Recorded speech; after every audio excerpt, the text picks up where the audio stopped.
Hey there YouTube, this is Parker from Team Shockwave. I'm here with Larry here at Panda. Chris. Say hi to the camera, Chris. Konnichiwa. Hey, so I'm here at Pandemonium with Larry here. You might know him as the guy with the Sylvan deck that destroyed Alan Fong's light ruler deck. Dominated, decisive armor all day. Where is he? He's somewhere around here. Do you have any thoughts on why you made this deck before the tournament? I want to play around Sylvan. They were very combo oriented. Like, it was either that or Mermails, really. There's no other combo deck going back then. It was what Crack and all that. Alright. Right when Lightform first came out. Alright, so you want to get started with the deck profile? Sure. Alright, so I have one mushroom just because I was expecting more for Lightforms. You know, his effect doesn't really go off. He's kind of slow. Yeah. I also didn't run the blaster, so it wasn't like I made like any freaking pluses off of his attribute or anything. So he's kind of slow. I like Martial Leaf over it because better XP bait, sets up better. Matchups, like it just pumps monsters, so it helps around Ophion and all that stuff. But you just stack it with Sylvania. And he just helps speed things up where, you know, you make a passive play with the mushrooms. 2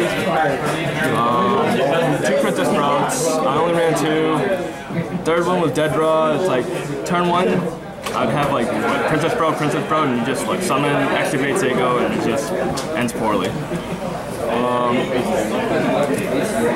2 Hermitaries, lead to dead draws. The stack effect is okay. So look at the top 3. Everybody runs 3. I mean, I understand where you want to hit more things, but I just didn't want dead draw. I had open hands where I'd have like 3 trees and like, okay, see if you can kill me, go ahead and just hope to draw out of it.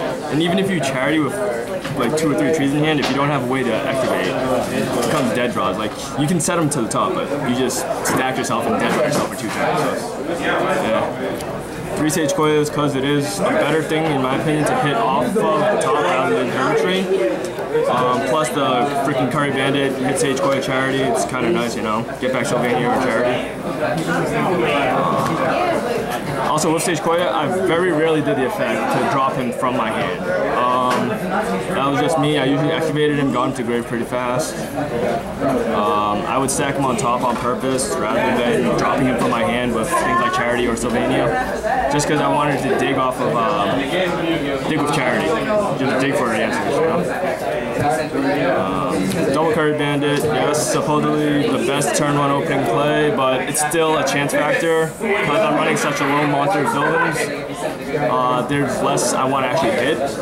I would rather open other things to create more plays rather than risking that activation, you know? Spore, it's Spore, he's a level 1 tuner, makes plays with Sage Koya, can do other crazy plays, you know, changes his level, makes it whatever you want. I've removed, like, I've brought up Princess Sprout at level 4, brought him back at level 4 in like 6 or 8s. Like, he's very versatile. That's why I like him.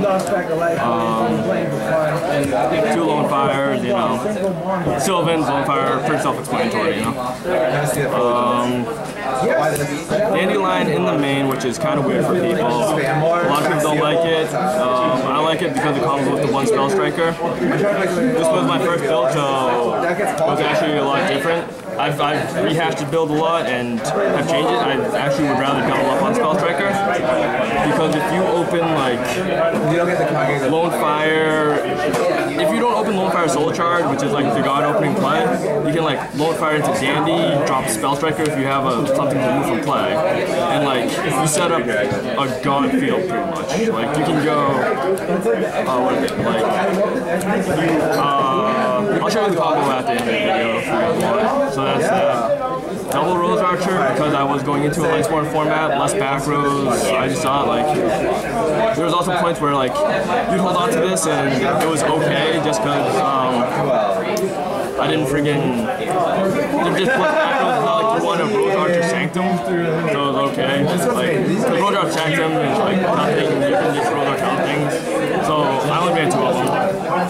Triple Charity, self-explanatory, draw it. kind of stupid, you know. It's Sylvan, just like the power card right now. Everybody loving it. Sylvanias because I would have hands where I'd draw this too much and just be dead. A lot of people nowadays are running the double Sylvania terraforming. Some people are trying that. I never had a problem drawing it or getting it back from graveyard, so I was like, whatever. Only double Miracle Fertilizer because when I was playing the deck for like a few weeks, I just drew like double Soul Charge, double Fertilizer, turn one and be like, okay, this is doing nothing. It's just sitting in my hand clawing. Like you want to open Lone Fire Soul Charge, so that's why I'm going to be running. I ran 3 Soul Charges over it, over the 3 Miracle Fertilizers, because if you Lone Fire, you can't Miracle Fertilizer. My deck had more normal summonable plays than a special summon. So that's why 3 Soul Charge Explanatory, or Self-Explanatory Sylvan's kind of silly. You know, Lone Fire Soul Charge leads you to so many combos and anywhere you want to go. One Rhoda searches out Spell Striker or Rose Archer, depending on what your situation is. You know, I've played Rhoda to search out Spell Striker, turn 1, Lone Fire, go off and set up a very impressive board. To 1 or 2 back rows, Rhoda Rose Archer, 2. I mean, it's a way to search out whichever one you need in the situation, depending on like back rows and stuff. Book is book. You know. The 1 for 1.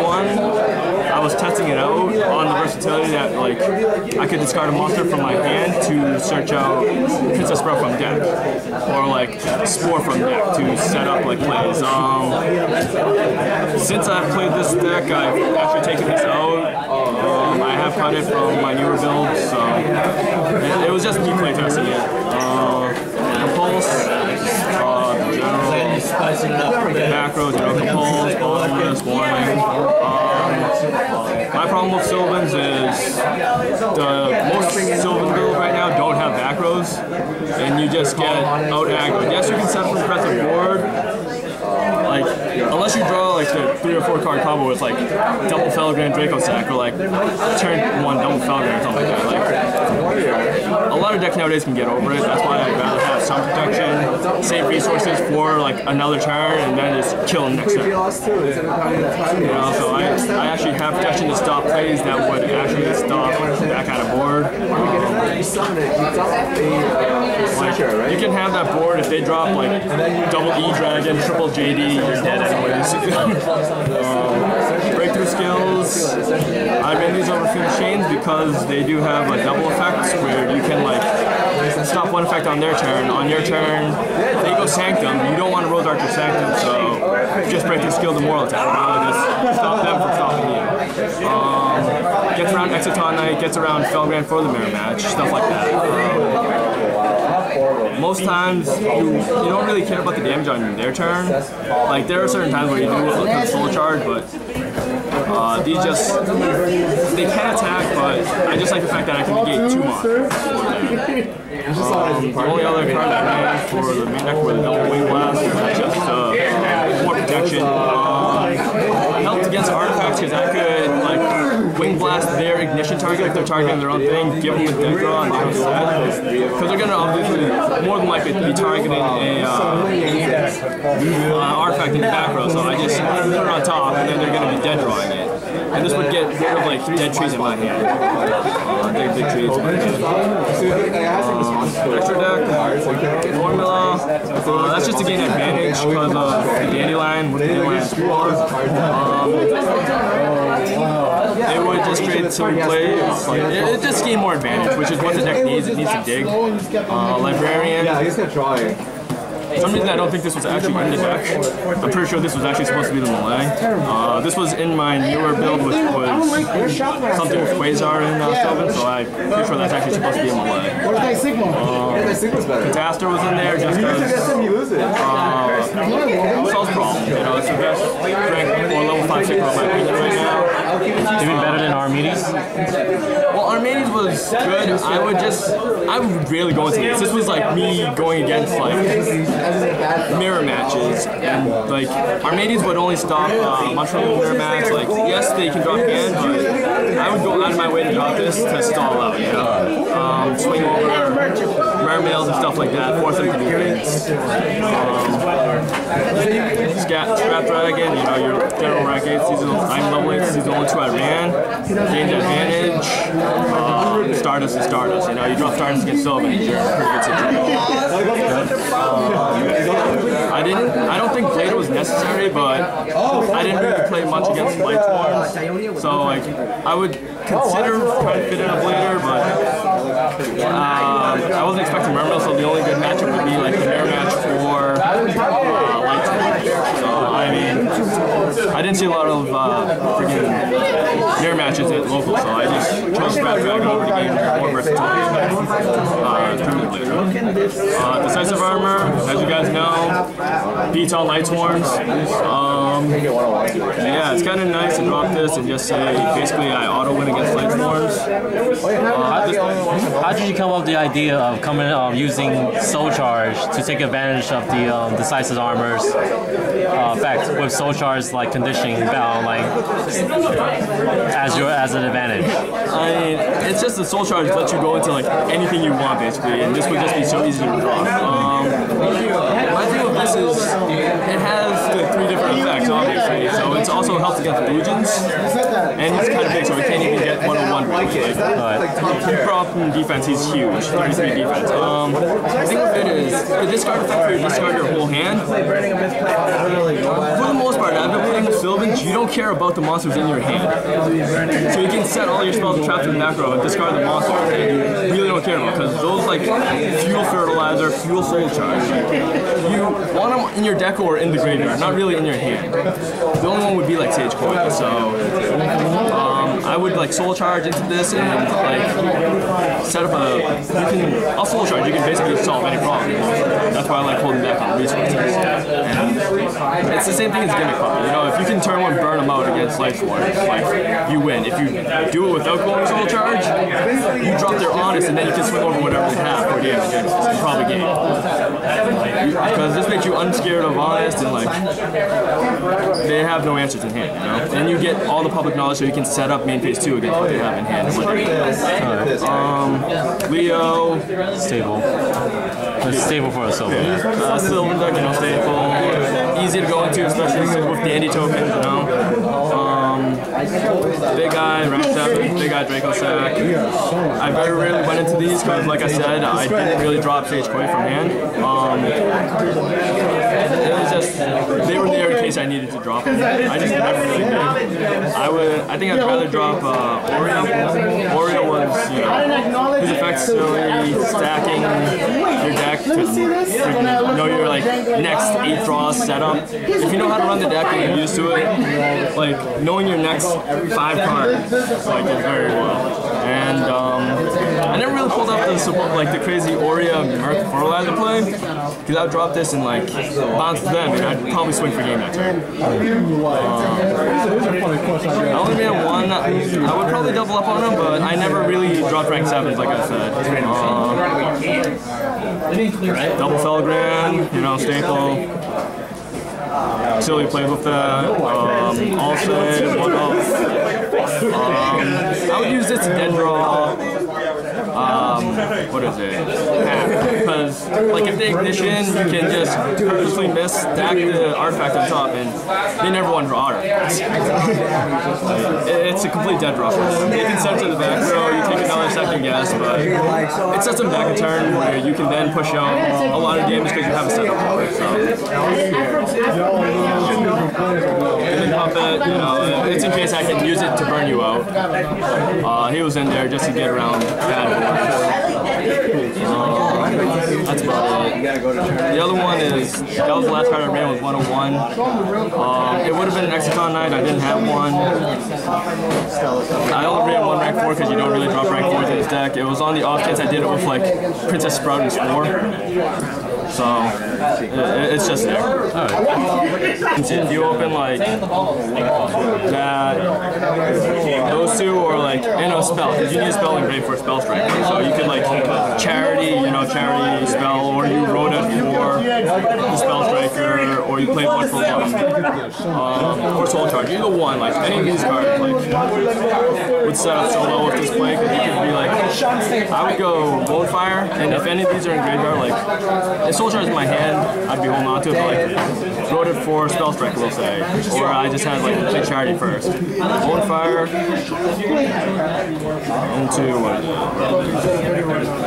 Dandy, banished whatever I played, Special Spell Striker, go into Malay. Hey, don't be salty because I beat you on camera. You're right. Malay, detach, Dandy, bring back. You have 2 tokens. Tribute off a token for the second Lone Fire from deck. Second Lone Fire from deck.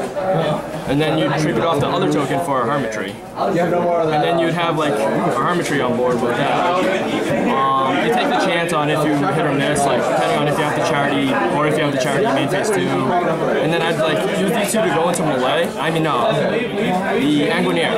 And then I'd have Malay on board and Anguineer to protect it, which basically means I'm going to detach a Lone Fire from my Anguineer to protect Malay, bring it back next turn, and then I can like pop off Lone Fire for Princess Sprout, or pop it off for like another Hermitry, and then like stack and get the free advantage of Hermitry. And that's also like without a Soul Charge, so I can actually attack with that board. Thanks, Larry, for the deck profile. Before we head out, do you have any last words? I think that this is actually a very, very fun deck. It's still very competitive. Hopefully they don't hit it. I see if they hit it, they might hit Curry Bandit, because that's just being abused everywhere, Shadol and all that stuff coming out, or did come out, I guess. Even if they hit Curry Bandit, there'd be so many games where I don't care about using Curry Bandit, because you take up your normal summon, be kind of a slow play, and I'm running a low monster count deck because I want to, low Sylvan count deck because I want consistency. If all they hit is Curry Bandit, I would actually want to run this deck again. Soul Charge, yes, it's broken, but you know, so was in Triple Dragoons with Mermails, and Mermails is still dominating. I would still see this deck being very, very viable, even after the ban list and people being scared to hit. The biggest hit that if they do would be Charity, I think, which is just deck specific, so I don't know if they're really going to do it, but I would want to go back to this deck. It has so much versatility. You drop Belgrand, you just stop your opponent. Other than that, that's about it. Alright, thanks Larry again for the deck profile. This is Parker with Larry, signing out.